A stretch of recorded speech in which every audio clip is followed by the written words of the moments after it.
¿Cuál es una historia donde tuviste un presentimiento terrible sobre una persona o situación, y resultó ser exactamente correcto? Mi papá fue adicto a las drogas durante toda mi vida. Siendo la hija mayor, nunca dudé en enfrentarlo, preguntándole dónde estaba, por qué estaba, trabajando tarde, y cosas así. Ese pasado mayo, había recaído otra vez, y me negué a hablar con él. Fui a visitar a la familia de mi novio fuera del estado, y no había hablado con mi papá en probablemente 2 semanas. Esa noche de sábado, mientras estaba en otro estado, lejos de mi papá y del resto de mi familia, de repente me senté en la cama saliendo de un sueño profundo, y el primer pensamiento en mi mente fue que mi papá se había ido. Desperté a mi novio y se lo dije, pero él me contestó que probablemente solo había sido una pesadilla, y me dijo que volviera a dormir. A la mañana siguiente, todavía me sentía abrumada por una sensación inexplicable de miedo. Le dije a mi novio que quería regresar a casa temprano, y él estuvo de acuerdo. Para entonces, ya había intentado comunicarme con mi papá varias veces por teléfono, pero sin éxito, lo cual era común cuando recaía. Ni siquiera 45 minutos después de comenzar nuestro viaje de 4 horas, recibí una llamada de mi mamá, quien tampoco había podido comunicarse con mi papá. Estaba en pánico, ya que él estaba fuera de la ciudad por un trabajo en otra localidad. Seguí intentando ponerme en contacto con él. Finalmente, mi mamá llamó a la policía para que hicieran un chequeo en el hotel donde se hospedaba, y tenía razón. Había muerto de un ataque al corazón la noche anterior, la misma noche en que me desperté de golpe con la sensación abrumadora de que algo estaba mal. Ese presentimiento todavía me persigue hasta el día de hoy, y siento culpa por no haber hablado con él en las 2 semanas antes de que muriera. Ahora estoy en terapia de duelo, relatando mi vida para tratar de procesar las emociones de haber crecido con un padre que luchaba contra la adicción. Hace unos 7 años, el esposo de mi tía abuela falleció. Mientras todavía estaba de luto, conoció a un hombre y eventualmente se casó con él. A nadie en mi familia le agradaba, todos recibimos malas vibras de él. Avanzamos hasta octubre del año pasado. Un día, mientras ella estaba en el trabajo, él empacó todas sus cosas, dejó una nota en la mesa que decía, "No soy feliz, adiós", y se marchó. Después nos enteramos, a través de un conocido, que esta era la 4ª viuda a la que le hacía lo mismo. Se casaba con ellas para tener un viaje gratis por un tiempo, y luego las abandonaba cuando se aburría o lo que fuera. Un verdadero pedazo de basura humana. Durante la universidad, estudié en el extranjero y estaba en Dubrovnik, Croacia. Nos dijeron que era seguro caminar solos, después de haber estado en lugares que no eran tan seguros. Así que un día salí con los auriculares puestos, simplemente caminando por la ciudad y disfrutando del paisaje. Encontré una escalera que bajaba por un acantilado hasta el mar, y decidí explorar. Al llegar casi al fondo, vi un cartel en el suelo que decía "privado". Noté a unas personas pescando más abajo en los escalones, así que pensé que solo me detendría y me sentaría en una gran roca a escribir un poco en mi diario. Aquí fue donde las cosas se pusieron inquietantes. Mientras estaba allí sentada, algunas personas pasaban ocasionalmente, y no noté nada raro. Entonces, apareció un tipo, y de inmediato sentí algo extraño con él. Bajó al siguiente tramo de escaleras y salió de mi vista, pero unos 5 minutos después, regresó y se sentó en la parte superior de las escaleras, mirando hacia el océano. Yo estaba intranquila, así que lo vigilaba de reojo. Los minutos se convirtieron en 10, luego en 20, luego en 30, y el tipo no se movía, excepto para mirarme de vez en cuando. Empecé a planear mentalmente mis opciones, qué tan rápido podría subir las escaleras, qué tan fuerte podría gritar, a dónde podría ir arriba, o si había alguna tienda cerca. Finalmente, había pasado alrededor de 45 minutos, el sol empezaba a ponerse, y nadie había pasado por allí. Sabía que aún había personas más abajo, incluso le tomé una foto al tipo tan discretamente como pude, por si algo llegaba a suceder. Al final, guardé mis cosas, y en el segundo en que empecé a moverme, él se enderezó y comenzó a observarme más de cerca. Entré en pánico, segura de que intentaría hacer algo. Seguí pensando, si alguien pasa, corro. Si no pasa nadie, igual corro. Finalmente, una mujer y su hijo pequeño subieron desde el área de pesca, y dejé que llegaran a la cima del primer tramo antes de que yo saliera corriendo. En cuanto me levanté, el tipo también se levantó y comenzó a seguirme. Nunca había corrido tan rápido en mi vida. Pasé junto a la mujer y su hijo, subí volando el segundo tramo de escaleras y corrí por la calle, buscando un lugar donde esconderme o una tienda a donde entrar. El hombre seguía detrás, pero por suerte no estaba en buena forma física. Logré avanzar media cuadra cuando me encontré con un profesor y su esposa. Les supliqué que caminaran conmigo, estaba en un estado de pánico total. En ese momento, vi al tipo otra vez, esta vez en una motocicleta, conduciendo despacio por la calle, claramente buscándome. El profesor y su esposa me acompañaron de regreso al barco y pasamos por seguridad, solo para asegurarse de que él no intentara nada. Nos siguió todo el camino, dando vueltas lentas en su motocicleta, pasando una y otra vez. Fue aterrador. Solía trabajar como vigilante de incendios, piensa en una especie de guardabosques contra fuegos, y pasaba mis veranos casi siempre sola. Caminaba y pescaba mucho, y una tarde después de mi turno, bajé a un arroyo cercano. Estaba sentada en la orilla con mi caña en el agua cuando de repente tuve esta sensación abrumadora de querer estar en cualquier lugar, menos allí. Fue muy inquietante porque estaba completamente sola, probablemente la única persona en kilómetros. Así que guardé mis cosas y me moví río abajo. Después de caminar unos 100 metros, miré hacia atrás y vi un enorme oso justo en el lugar donde había estado sentada, olfateando el aire. Dejé tranquilamente toda la comida que tenía conmigo, una manzana y un sándwich para la cena, y me alejé más hasta llegar a un camino forestal, luego regresé a mi torre. No puedo estar segura, pero sentí que el oso había captado mi olor y que su hambre podía superar cualquier miedo a un humano. Espero que haya disfrutado mi sándwich, era el último de pavó hasta el próximo reabastecimiento, semanas después. En la universidad, cuando trabajaba como salvavidas, tuve un presentimiento que terminó salvando la vida de un hombre. La piscina donde trabajaba tenía 3 sillas de guardia y un salvavidas en la parte superior del tobogán. Yo estaba asignada arriba cuando ocurrió. Normalmente, el guardia allí solo se sienta, sin prestar atención, a menos que haya fila de niños esperando. Pero ese día estaba tranquilo, y a mí me gustaba estar de pie y observar a la gente. Noté a un hombre entrar y dirigirse hacia los bancos cerca del tobogán. Por alguna razón, en cuanto lo vi, tuve una sensación muy fuerte de que algo estaba mal. Estaba a unos 50 metros, pero me quedé observando mientras se sentaba. En el momento en que lo hizo, cerré el tobogán, bajé corriendo las escaleras, crucé al otro cuarto de la piscina donde estaba el desfibrilador y mi jefe, agarré el aparato y le dije que llamara de inmediato a emergencias. Luego regresé corriendo. Apenas abrí la puerta que separaba las salas, el hombre se desplomó y cayó del banco. Revisamos su respiración, pulso, despejamos vías, le colocamos los parches del desfibrilador y comenzamos RCP. Los paramédicos llegaron tras un par de ciclos, unos 5 minutos después, ya que estaban a solo 2 cuadras, y tomaron el control.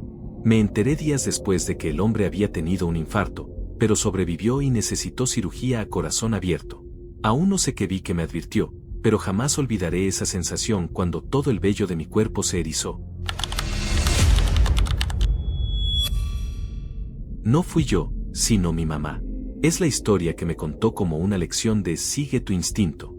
Cuando estaba en la universidad, a finales de los 70 o principios de los 80, tenía un profesor que todos adoraban.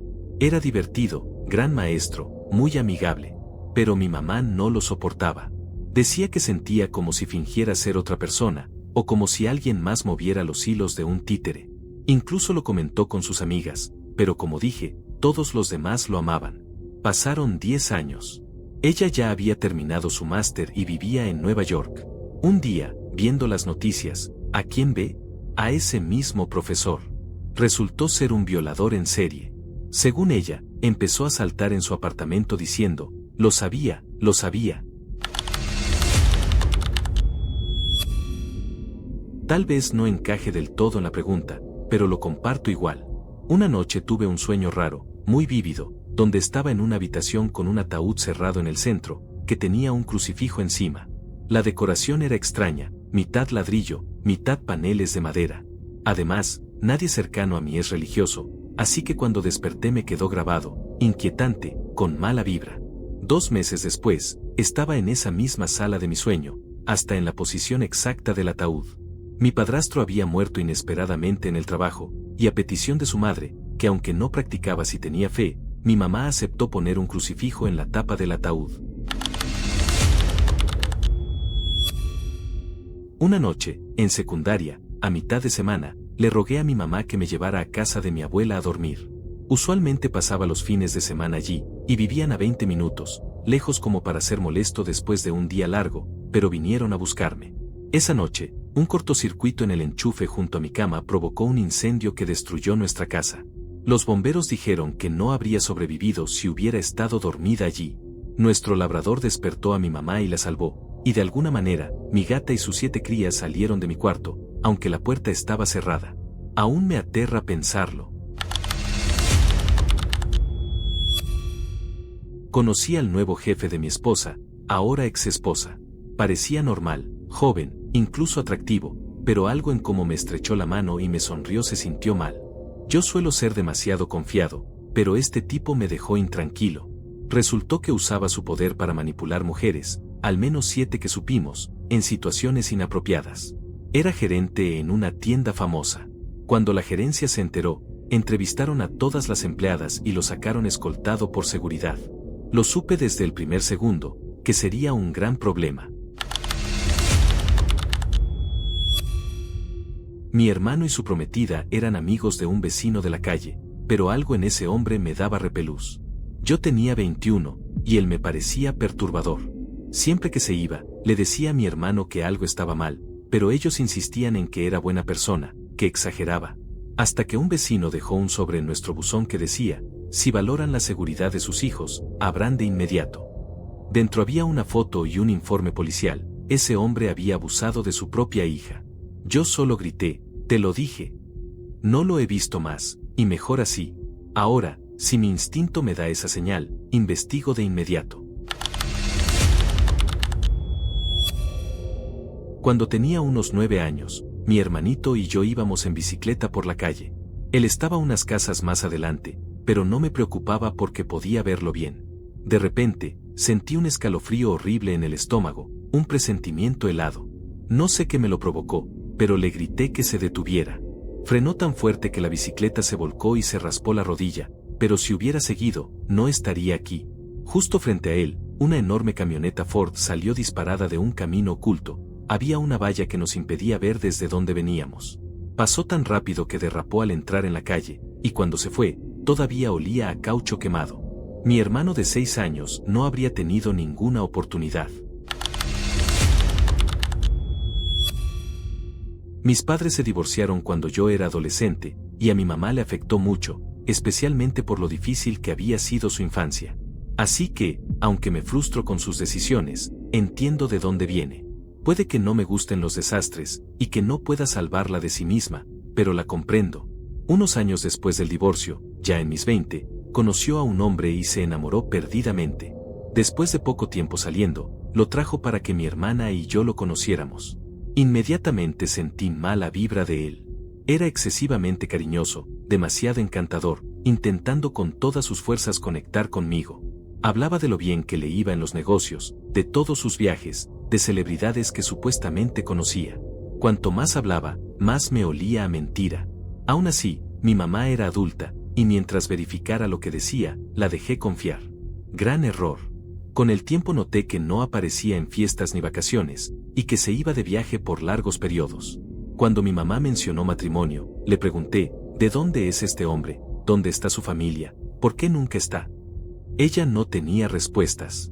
Un día, viendo un programa sobre bígamos con esposas en distintas ciudades, que estafaban en seguros y hasta en impuestos, le hice algunas preguntas a mamá, y bingo, él le había hablado de esos mismos temas. Así que hablé con mi tío, que trabajaba en seguros, y le pedí a su investigador privado que revisara. Resultó que el tipo tenía múltiples identificaciones y una familia completa en Washington, D.C., aunque decía vivir en Texas. Cuando enfrenté a mamá con eso, quedó devastada. Le dije al tipo que desapareciera. 2 de sus exparejas habían muerto en accidentes, y él tenía pólizas de seguro de vida sobre ellas. Aunque no estaba bajo investigación, tuve la certeza de que era peligroso. Ojalá pudiera decir que fue la última lección para mi mamá, pero no. 25 años después, el último con el que vivió usaba un nombre falso, y lo arrestaron por una orden pendiente de robo agravado. Antes de seguir con la siguiente historia, quiero deciros que ya hemos llegado a los 500 suscriptores. Para mí, Sería un sueño llegar a monetizar el canal para poder traeros más y mejores historias. Así que, por favor dale like y suscríbete para poder llegar a los 1000 suscriptores. Gracias a todos, os lo agradezco. Vamos con la siguiente historia. Yo era gerente en una licorería con bar en Florida, un verdadero tugurio. Un día, durante la hora feliz, la bartender me llamó por el intercom, necesitaba ayuda para echar a 2 mujeres que estaban peleando. Las sacamos y las vetamos por una semana. Una de ellas me dio mala espina. En las semanas siguientes, fue lo mismo con esas 2, hasta que un día, una le lanzó un cenicero de vidrio a la bartender, acusándola de querer robarle a su novia. Fue suficiente, la saqué y las veté de por vida. Años después, vi a esa misma mujer en las noticias nacionales. Resultó ser Aileen Wuornos, ahora conocida como asesina en serie. Casi me desmayo al verla. Yo la había echado varias veces del bar, le había puesto las manos encima sin saber quién era. En la secundaria había una chica que siempre me daba mala espina, parecía rara. Era amable conmigo, no tenía razón para desconfiar, pero algo se sentía falso, sobre todo cuando se enojaba. Su simpatía era muy fingida. La única vez que mostraba una personalidad real era cuando estaba furiosa, ya fuera por novios, maestros o dramas típicos de escuela. Pensé que solo estaba siendo dura o prejuiciosa, y después del primer año casi no la vi más, hasta que la olvidé. Un año después de graduarnos, me enteré de que había dado a luz en casa, matado al bebé y enterrado el cuerpo en el patio. La policía lo descubrió porque entró al hospital con una hemorragia que solo podía ser causada por parto. En su foto de arresto, casi sonríe. Escalofriante, sobre todo recordando lo animada que se ponía cuando estaba enojada. De adolescente, era introvertida y amaba tanto leer que pasaba horas encerrada con un libro. Una noche, con 16 años, llevaba ya 6 horas leyendo, absorta, cuando de pronto me invadió un miedo terrible. Debía revisar a mi papá y a mi familia. Me sentía enferma de preocupación, aunque no sabía por qué. No escuchaba nada abajo. Mi papá llevaba un mes con un nervio pinzado, mucho dolor y necesitaba cuidados, así que pensé que no perdía nada al mirar. Al bajar, encontré a mi mamá, mi hermana y el perro, alrededor de él, mientras lloraba de dolor. Supliqué que llamáramos una ambulancia, pero al principio se negaron. Al final aceptaron, lo llevaron al hospital. Resultó que una de sus arterias estaba 100% bloqueada, y si no lo operaban de emergencia en esa hora, habría muerto. La llamaban la arteria asesina de viudas. Había tenido pequeños infartos semanas antes, pero ese era el peor. Comparado con muchas historias, la mía parece menor, pero encaja. Hace unos años, trabajaba de repartidor de pizza a medio tiempo para pagar deudas. Era como el tío cool de los chicos más jóvenes. Un día entró un nuevo compañero que a todos les cayó bien. Lo conocí, le di la mano y sentí algo viscoso en él. Más tarde le dije a la gerente, que era 15 años menor que yo, que tuviera cuidado, porque no me gustaba. Ella lo descartó. 2 cosas me demostraron que tenía razón. Una noche, éramos los únicos 2 repartidores. Yo llevaba 3 días seguidos trabajando en mis 2 empleos, de 8 de la mañana a 1 de la mañana, agotado.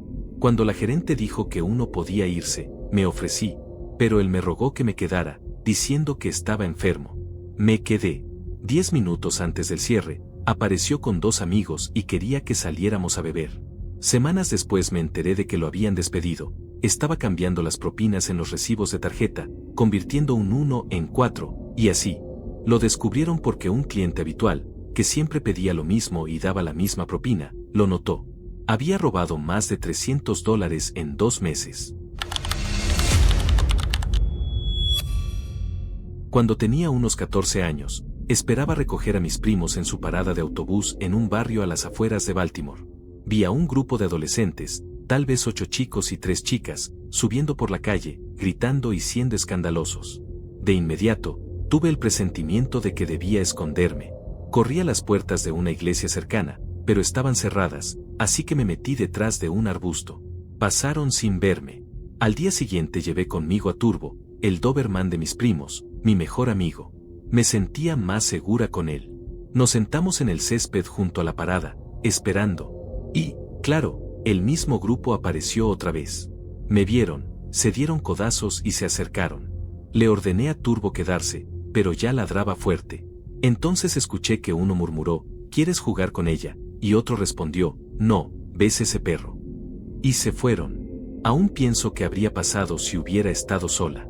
Ese día, en lugar de bajar por la calle, subieron por la entrada de la iglesia, así que si me hubiera escondido en el arbusto otra vez, no habría funcionado. Estoy agradecida de haber llevado a Turbo, fue un buen chico, y mis primos se emocionaron al verlo. Con mi segundo bebé necesitaba cesárea por complicaciones médicas y por haber tenido una antes. Durante días, antes de la fecha programada, mi ansiedad aumentaba. Intentaba convencerme de que era estrés normal, un niño pequeño, otro en camino, problemas de dinero, pero el día llegó, y estaba en pánico total. Le dije a mi esposo que sentía un miedo insoportable, convencida de que uno de los dos, el bebé o yo, no saldría de quirófano. Esa mañana escribí mensajes a mi familia, diciéndoles cuánto los amaba, y di instrucciones por si no regresaba. Llamé a mis hermanas y padres, despidiéndome sutilmente. Ni siquiera terminé, casi llegamos tarde a la cita. En el hospital me prepararon, entramos al quirófano, y todo salió mal desde el inicio. El anestesiólogo no podía colocar la epidural, fueron más de 15 intentos en media hora hasta que lo logró. Cuando al fin estaba adormecida, me sentí desorientada, muy mal. Debían traer a mi esposo antes de empezar, pero se olvidaron, y yo no noté que ya habían abierto. Pararon para ir a buscarlo, así que quedé allí, abierta en la mesa. Cuando entró, siguieron, y en minutos nació mi hija.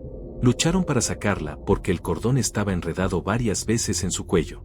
Como en las películas, ese silencio mientras esperas el llanto, pero no lloró. La llevaron a una mesa, mi esposo lo siguió. El terapeuta respiratorio daba instrucciones, pero seguía sin llorar. Un minuto después, las enfermeras ya estaban en pánico, no había oxígeno en el equipo para el bebé. Salieron corriendo. Quedé sola con doctores y anestesiólogo, preguntándome qué pasaba. Me cerraron, y en recuperación me dijeron que al final respiró, pero con los pulmones llenos de líquido. Me decían, 1 hora más, luego otra hora, hasta que 4 horas después informaron que debía ser trasladada en helicóptero a la UCI neonatal. La vi apenas 2 minutos, llena de tubos en una incubadora, cuando la llevaron. Tan pronto pude caminar, me fui del hospital en contra de indicaciones para estar con ella. Por un milagro de medicina moderna, antibióticos, oxígeno y un equipo increíble, mi hija se recuperó por completo.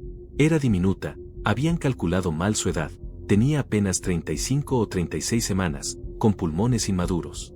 Yo había entrado sintiendo que algo no andaba bien, y tenía razón. Si no fuera por la tecnología de hoy, no estaría aquí. Ahora es una niña fuerte, ingeniosa, testaruda y hermosa, y cada día le agradezco a Dios tenerla. Cuando tenía 10 años, vivíamos en un edificio de apartamentos en Seattle, junto a una calle transitada. De un lado había un gran patio con un montículo de césped y arbustos que nos separaban de la carretera. Siempre jugábamos allí porque era amplio, perfecto para fútbol o escondidas. Una mañana de fin de semana, mis amigos vinieron a buscarme, pero justo cuando iba a salir, mi mamá dijo algo raro: hoy jueguen del otro lado del edificio, por favor. Yo protesté, pero su decisión era firme. No pensé más. Horas después escuchamos un chirrido y un choque. Corrimos y vimos que un joven había perdido el control del coche, bajando la colina directo al patio, justo donde siempre jugábamos. El auto dio vueltas y destrozó nuestras porterías bajo un árbol. Hasta hoy no entiendo cómo mi mamá lo supo. Nunca hablamos de eso, pero siempre tuvo un instinto especial para detectar peligro. Estoy vivo gracias a ella. Tras la partida de su hijo menor, mis suegros decidieron lidiar con el nido vacío acogiendo a una estudiante alemana de intercambio. Se hicieron muy cercanos, tanto que la llamaban nuestra hija alemana. Vivió con ellos 2 años, luego volvió a Alemania, pero seguía visitando, y mi suegro la veía en sus viajes. Unos años después, para la boda de la menor, viajamos todos. En lugar de ser recogidos por mi suegra y mi cuñada, nos recibió mi suegro, junto con la alemana. Sentí enseguida una cercanía excesiva, como una intimidad sospechosa. Pensé, Dios, seguro están involucrados. Lo insinué con cuidado a mi esposo, pero se rió, diciendo que imaginaba dramas. Durante esa visita noté más señales, pero callé porque hasta mencionarlo lo alteraba. Un año después, mi suegro viajó a Alemania y confesó por teléfono a mi suegra que llevaba un romance con ella desde la universidad y pensaba divorciarse para rehacer su vida allá. Al final, regresó, se quedó hasta morir de cáncer 15 años después. Nunca lo perdoné del todo, y desde que se supo, mi trato con él fue apenas cordial. Los amigos de mi hermano solían venir mucho a casa, y una de ellas traía siempre a su novio. El verano pasado, cuando aparecieron, de inmediato sentí que algo no estaba bien con él. Al principio eran detalles pequeños, como decía ciertas cosas o como me miraba. En una salida, yo iba un poco más arreglada de lo normal. Mientras estábamos en el auto, recibí un mensaje en Snapchat, era de él. Decía lo linda que me veía y que parecía muy madura para mi edad. Me sonaron todas las alarmas, pero no dije nada. Desde entonces lo notaba observándome de una manera que me ponía incómoda. Resultó ser un delincuente sexual registrado, en la lista por haber estado con alguien menor de edad. Él alegaba que no sabía cuántos años tenía la chica, pero toda la experiencia confirmó mi presentimiento sobre él. Mis padres hicieron amistad con un chico de la iglesia, apenas un poco mayor que yo tenía 23 años entonces. Lo conocía de vista, pero nunca habíamos tratado. Una noche lo invitaron a cenar, y trajo a su novia embarazada. Comimos, mi papá compartió su testimonio y luego él también habló. Yo no soy religioso, así que solo esperaba que acabara. Su novia era simpática y muy guapa, y me pareció raro que estuviera con él, porque algo me daba mala espina. No podía definir qué era, pero no me gustaba. Después de cenar, me fui a mi cuarto. Ellos se quedaron platicando y se marcharon. Días después regresó, justo cuando estaba sola en casa. Dijo que necesitaba hablar urgente con mi papá. Le pedí que volviera más tarde, pero no lo hizo. Al tiempo, volvió de nuevo, apenas entró y le pidió dinero a mi papá, diciendo que estaba mal, que su novia no podía trabajar y que no podían sostenerse. Gracias a Dios, mi papá no accedió y mi mamá se negó tajantemente. Después de eso, dejó de venir. Escuchábamos de él de vez en cuando, hasta que supimos que la novia tuvo al bebé y todo parecía estar bien. Hasta que más tarde supimos que la había golpeado y luego se quitó la vida. Por suerte, ella y el bebé estaban bien. Después salió a la luz que había estafado a muchos en la iglesia con dinero.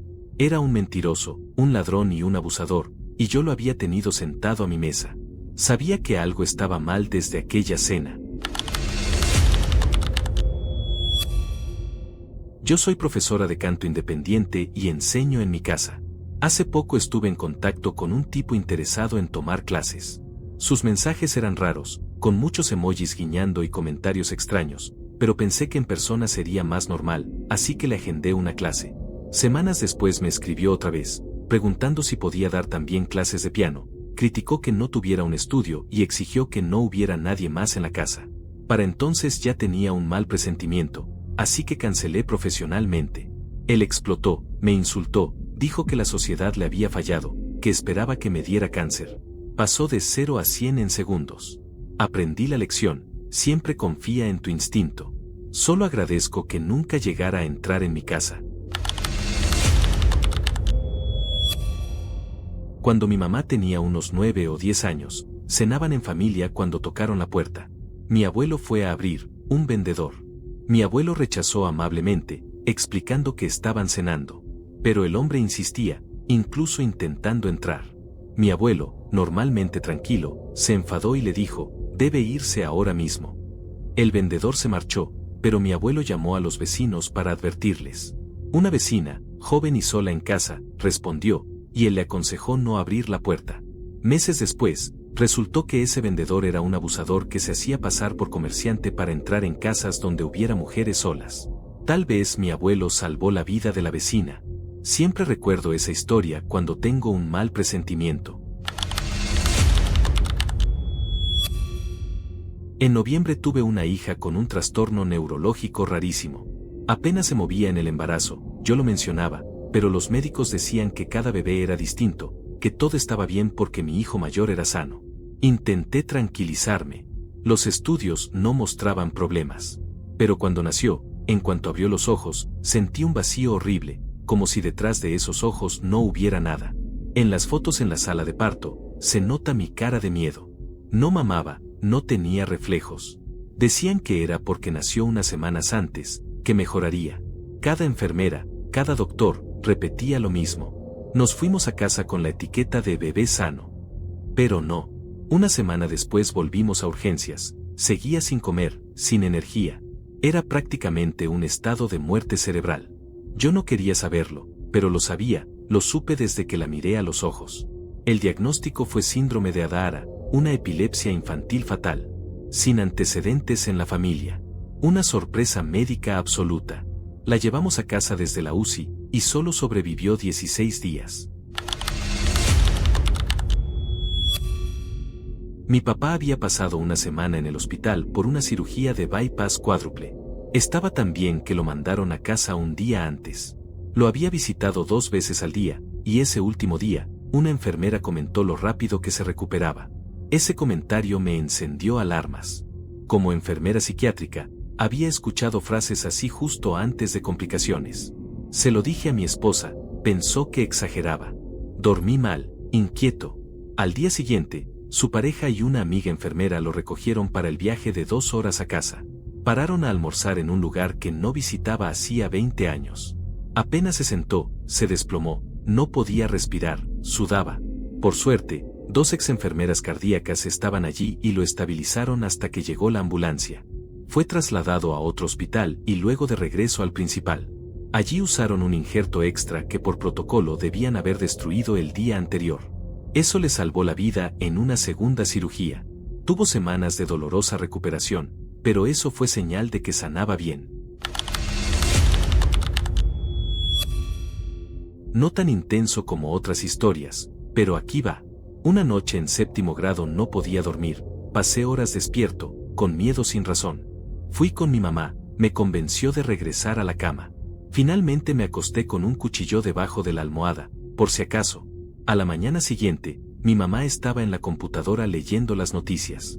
Me dijo que un hombre se había fugado de la prisión cercana la noche anterior. Había estado escondido en el pantano, a menos de 30 metros de nuestra casa. Estaba preso por homicidio y narcotráfico. Agradecí haber dormido con un cuchillo esa noche, justo cuando mi ventana era la única sin seguro. Otra vez, mi mamá y yo paseábamos al perro en el parque. De regreso, tomamos un callejón estrecho detrás de unas casas.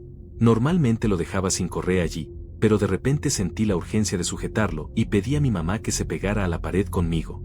Segundos después, un auto pasó a toda velocidad, a más de 100 kilómetros por hora, rozándonos. Si no fuera por esa corazonada, nos habría arrollado, y mi perro no lo habría contado. Desde entonces, evitamos ese callejón. Un verano, estaba en canoa con mis padrinos. Tendría unos 9 o 10 años. Vi algo flotando detrás de mi padrino, que remaba. Tuve la corazonada de que era importante y pedí regresar. Ellos no veían nada, decían que seguro era madera. Yo insistí, casi llorando, hasta que dieron la vuelta. Cuando nos acercamos, mi madrina dijo sorprendida el nombre de mi padrino. Era su billetera, con dinero e identificación, flotando. Ni se había dado cuenta de que la había llevado. Todavía me agradece ese día. Hace un año, tuve una pesadilla en la que algo malo le pasaba a mi abuelo. Él era como un padre para mí. No suelo tener pesadillas. Desperté a las 3 de la mañana, se lo conté a mi novia y volví a dormir, inquieto. Al despertar temprano, vi un mensaje de mi mamá. Mi abuelo estaba en el hospital con el hombro roto. Llamé a mi abuela, le conté mi sueño, y pregunté a qué hora había caído. Ella dijo, a las 3 de la mañana, cuando se levantó al baño. Fue lo más extraño de mi vida.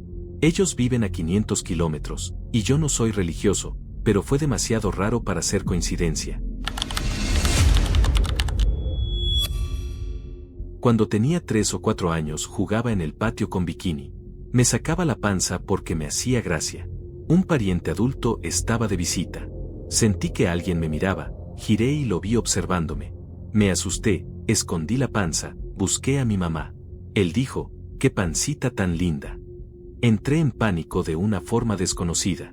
Nunca se lo conté a mi mamá, pero mientras crecíamos, él invitaba a los niños a dormir con su hijo adoptivo. Mi mamá nunca me dejó ir, Siempre ponía excusas, que debía levantarme temprano, que estaba cansada. Nunca olvidé ese miedo, y me aseguraba de no quedarme sola con él. Más tarde fue acusado de delitos federales por pornografía infantil. Mi mamá y yo hablamos después. Me confesó que nunca tuvo pruebas contra él, solo un instinto. Fue de las lecciones más grandes. Tu intuición percibe lo que tu mente consciente no. Y a veces eso te salva. Incluso una vez, tras chocar mi auto lejos de casa, mi mamá me llamó porque escuchó claramente mi voz gritándole en su cabeza, «Mamá». Ella lo sintió como un aviso. Cuando tenía 16 años salía con un chico. Éramos cercanos a su hermano y a la novia de este. Su hermano vivía con su madre y padrastro, mientras nosotros teníamos nuestro propio lugar. Noté que él estaba muy flaco, le hice una broma sobre comer más, se rió. Luego, la mamá anunció que se iría de vacaciones una semana. Yo, sin pensar, grité, «No pueden dejarlo solo, se va a quitar la vida». No sabía por qué lo dije, solo un nudo en el estómago. Mi novio se rió, pero yo no podía dejarlo.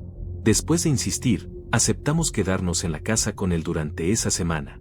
La primera noche estuvo callado, escribiendo en una libreta. Cuando le preguntamos, bromeó, pero no me convenció. La segunda noche, mi novio me pidió quedarme en casa para que él pasara tiempo con su hermano. No me gustó, pero acepté. Al día siguiente, me dijo que no encontraba a su hermano. Su celular estaba en la mesa. Me tranquilizó, pero yo sabía que algo andaba mal. Fui a trabajar, pero todo el día me sentí enferma, ansiosa. A la hora de almuerzo, mi novio apareció. Caminamos, y me dijo, «No vuelves al trabajo hoy. Mi padrastro ya habló con tu jefe». Yo no entendía. Llegamos a su casa y estaban los autos de sus padres. Nos sentamos afuera, y me soltó la noticia, su hermano se había quitado la vida. La libreta era una carta de despedida. Se me partió el alma. Otro día, iba con una amiga en su coche por las montañas. Ella conducía rápido. Llegamos a una curva cerrada, con bajada y luego subida. Sentí un miedo brutal, algo estaba en el camino. Le grité, «¡Frena!». Bajó la velocidad, y justo al girar, un canguro enorme estaba en nuestro carril. Si seguía rápido, lo chocábamos y habría sido un desastre. Mi amiga me miró aterrada y preguntó, «¿Cómo lo sabías?». Le respondí, «Solo lo sentí». Estaba a punto de viajar al extranjero por 2 meses de trabajo. Tenía un presentimiento fortísimo, no debía ir, algo en mi vida acabaría. Todos me decían que eran nervios. Me fui igual, pero las primeras semanas fueron amargas, la sensación me arruinaba el ánimo. Pasaron los 2 meses sin problemas. En el aeropuerto, esperando mi vuelo de regreso, recibí un mensaje de mi hermana, mamá tenía leucemia, y no sobreviviría. 2 años antes había superado cáncer de mama. Una semana antes hablé con ella, parecía sana, pero ya no estaba para cuando llegué. O tenía un gran instinto para evitar situaciones terribles, o un ángel guardián me protegía cuando era joven, porque esquivé cosas muy feas. En esa época tomaba malas decisiones, con malas compañías, drogas y alcohol, pero ya superé esa etapa. Aún así tuve varios sustos. El mayor fue extraño, casi psíquico. Con mis amigos solíamos manejar bebiendo alrededor de un lago, rodeado de bosques. Una noche soñé que iba en el auto con los 2 de siempre. En la curva, apareció un venado en la carretera. El conductor giró para evitarlo, pero calculó mal y caímos por la colina, directo a un árbol. Me desperté sudando, con el corazón a 1000. Usualmente olvido mis sueños, pero este se quedó todo el día. Le conté a mi compañera de cuarto, que también aparecía en el sueño y siempre iba en esos paseos. Decidimos dejar de hacerlo, era demasiado peligroso. Esa noche, nuestro amigo conductor llamó para invitarnos. Dijimos que no. No supimos de él por 2 meses, pensamos que se había molestado. Al final llamó, explicó que esa misma noche había salido solo, bebido, y en el camino habitual se le cruzó un grupo de venados. Giró, perdió el control, se estrelló contra un árbol. Salió herido, perdió el coche y la licencia. Cuando mi compañera le contó mi sueño, él quedó impactado. Desde entonces juré nunca subirme a un auto con alguien ebrio, y siempre escuchar mis presentimientos y sueños. Había una chica, solo amiga de mi novio, que me daba mala espina. Al inicio pensé que la veía solo como amiga, pero ella no lo ocultaba. Un día le escribió: me gustas más que como amigo, sé que tienes novia, pero, ¿sientes lo mismo? Él insistía en que no pasaba nada, pero ella intentaba excluirme de las charlas, lo invitaba a ver películas, me lanzaba miradas feas cuando él pedía que yo fuera. Lo bombardeaba de mensajes, y él me ignoraba para contestarle. Incluso olvidó citas conmigo, pero la llevó a los mismos lugares, como nuestra cafetería favorita. Un día acordamos vernos allí, pero al llegar, ya estaba sentado con ella, en nuestro lugar. Me decía que yo estaba loca, celosa. Me hizo dudar de mí misma, hasta pensar que era paranoica. Semanas después, me terminó. Como compartíamos grupo de amigos, intentamos seguir como amigos. A las 2 semanas, para ser buen tipo, me confesó que ya estaba con ella, desde hacía más de una semana. O sea, menos de una semana después de dejarme empezó a salir con ella. Insistía en que no pasaba nada mientras estábamos juntos. Ajá. Una mañana, a las 9, estaba comprando juguetes en Kmart con mis 2 hijos, mi hija de 3 años y mi bebé en la sillita. Mirábamos cosas de princesas cuando noté a un hombre al final del pasillo, observándonos. Al cruzar miradas, sentí un pánico insoportable. Sabía que ese hombre era peligroso. Esbozó una mueca extraña, miró a mi hija y vino directo hacia nosotros. El instinto me gritó: ¡corre! Metí a mi hija en el carrito y salí disparada. En medio del caos, olvidé dónde estaba el ascensor, pero vi a otra mamá y corrí hacia ella. Le conté rápido y salimos juntas. Subimos. Al llegar arriba, estaba el gerente con un grupo en orientación. Le contamos, dijo que iría a buscar al tipo. No esperé, agarré a mis hijos, abandoné el carrito y fui al estacionamiento. Vi a un policía, le hablé del hombre. Justo en ese instante, él mismo salió corriendo del Kmart. El oficial ni lo vio. Yo lo vi correr cada vez más rápido hasta perderse. No sé cómo explicarlo, pero estoy convencida de que ese hombre era pura maldad y quería hacerle daño a mis hijos.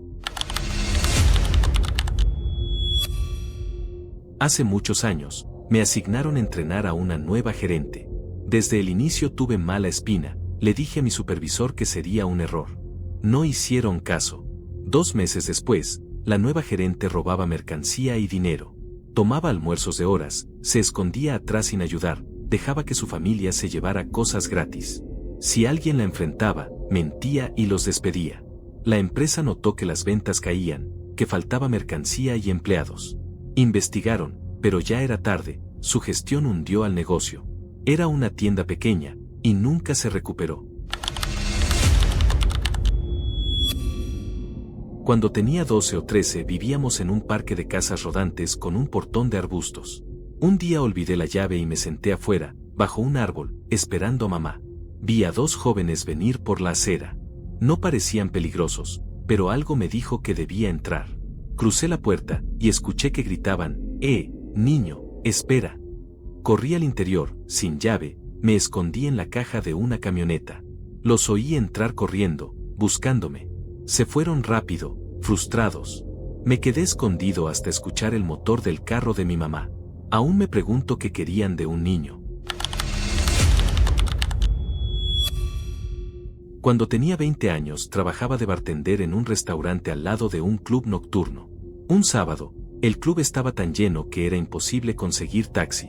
Un policía me sugirió caminar hasta un hotel cercano para pedir uno allí. En el camino noté que 2 hombres me seguían, y la sensación en el estómago me dijo que no traían nada bueno. El hotel estaba a menos de 1 cuadra, así que apuré el paso. Entré directo a la recepción, y el empleado vio como detrás de mí entraban esos 2 tipos, miraron, dieron media vuelta y se fueron. El recepcionista se empeñó en conseguirme un taxi de inmediato. Estoy convencida de que mi instinto me salvó. Una vez estuve en una fiesta en un complejo de departamentos con mala reputación. Apenas conocía a algunos, así que me quedé cerca de una amiga. A mitad de la noche apareció una conocida, llamémosla Sally, con 2 tipos que parecían muy turbios. Traían drogas, le daban whisky sin parar a Sally. Nadie sabía quién los había invitado. A las 11 de la noche, ella estaba deshecha. Mi amiga y yo fuimos a comprar más cerveza, y cuando volvimos una hora después, Sally estaba tirada en un cuarto, muy mal. Sus amigos no me dejaron ayudarla. El ambiente se volvió caótico, así que me fui. En el camino, llamé al 911, sabía que algo no estaba bien. Llegaron los paramédicos y la llevaron al hospital. 2 días después me escribió por Facebook. Los doctores encontraron varias drogas en su sistema, que ella no había consumido voluntariamente. Sospechaba de esos tipos, aunque no estaba segura. Yo lo estaba. Medio año después, uno de ellos fue arrestado por manejar una red de trata en un hotel cercano. Desde el minuto en que lo vi supe que eran peligrosos. Mi tía y mi tío conocieron a un nuevo vecino, y me lo presentaron. Era muy educado, pero algo en él me puso los pelos de punta. Solo me dio una mala vibra. Resultó que era un asesino, que había matado a varias personas en otra ciudad y vivía oculto bajo otro nombre. Lo arrestaron unos meses después, y cuando vi su cara en las noticias, supe que esa sensación era real. Cuando tenía 8 años, mi mamá me dejó en casa de una amiga para jugar. Estábamos en el patio cuando un coche se detuvo y un hombre mayor nos llamó. Decía que tenía dulces y quería que fuéramos.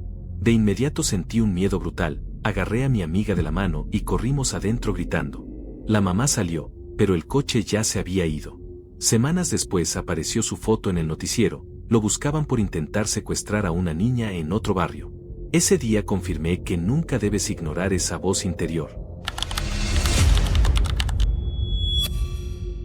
En la secundaria había una chica en mi clase, parecía dulce, pero cada vez que me hablaba sentía un escalofrío. Era algo en su sonrisa, como si fingiera. No le di importancia. Años más tarde me enteré de que estaba en prisión por haber apuñalado a su hermana durante una pelea. No me sorprendió. Mi instinto ya lo sabía. Una vez trabajaba en una tienda de conveniencia de noche. Pasaron 2 hombres, compraron cerveza, y cuando salieron me quedó una sensación inquietante. En lugar de irme al baño como pensaba, decidí esperar. En minutos, regresaron con pasamontañas y armas, pero al ver que había más clientes se echaron atrás y huyeron. Si hubiera ido al baño, me habrían atrapado solo a mí. Una excompañera de trabajo, siempre sonriente y amable, me incomodaba sin razón. La veía demasiado interesada en la vida privada de todos, preguntando cosas personales. Años después la arrestaron, estaba robando las identidades de los clientes y compañeros para fraude bancario. Fue condenada. Ahí entendí por qué esa sonrisa nunca me convenció. Una vez trabajaba en un restaurante, y había un cliente habitual que siempre me hacía sentir incómoda. No era algo que hiciera abiertamente, sino su forma de observar, de sonreír como si supiera algo que yo no. Les decía a mis compañeros que algo no estaba bien con él, pero pensaban que exageraba. Un día dejó de venir. Semanas después apareció en las noticias. Había sido arrestado por secuestro y agresión. Lo reconocí de inmediato, y un escalofrío me recorrió el cuerpo. Confirmé que ese instinto nunca miente. También recuerdo cuando de niña, en un viaje familiar, paramos en una gasolinera. Un hombre se nos acercó ofreciéndonos ayuda para revisar el coche. Mi papá aceptó, pero yo sentí un miedo insoportable. Le supliqué que nos fuéramos. Se molestó, pero arrancó igual. En la radio, 1 hora después, anunciaron que ese mismo hombre había intentado asaltar a una pareja en la misma gasolinera. No lo olvidé jamás. Años más tarde, en la universidad, compartía casa con 3 compañeros. Uno de ellos empezó a salir con un chico que conoció en internet. Desde el primer día que vino, me cayó mal. Lo encontré manipulador, y cada vez que hablaba, tenía la sensación de que ocultaba algo. Le dije a mi compañera que tuviera cuidado, pero no me escuchó. Meses después, la golpeó y le robó dinero. Ella quedó destrozada, pero sobrevivió. Yo supe desde el inicio que ese tipo traía peligro. En la vida, esas corazonadas son como alarmas invisibles. No las puedes explicar con lógica, pero el cuerpo lo sabe. Y, aunque a veces parezca exagerado, seguir ese presentimiento puede marcar la diferencia entre la vida y la muerte.